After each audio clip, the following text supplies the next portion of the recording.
Our journey begins here on the edge of downtown Vancouver at Pacific Central Station, which is the western terminus, western starting point, on the Canadian. And this former Canadian National Station was actually the third passenger station built in Vancouver.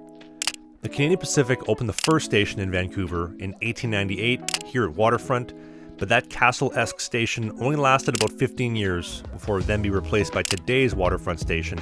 in 1914, which is architecturally stunning to say the least. From the white columns out front,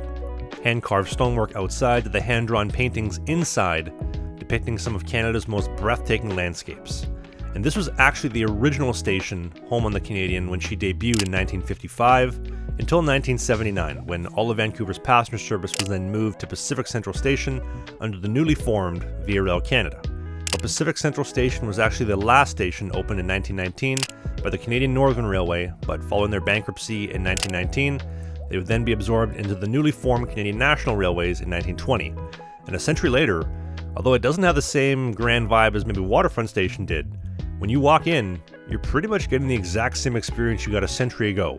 And the station still sees roughly about a dozen trains per week to this day. Now, we're riding Sleeper Plus today, so we would check into the Sleeper Plus desk,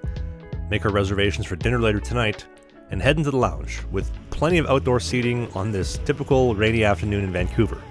Now, the lounge really doesn't offer much outside of a hot coffee and tea station, and while I got an appreciation for all of the parked cars that were either in line for repairs or currently in service,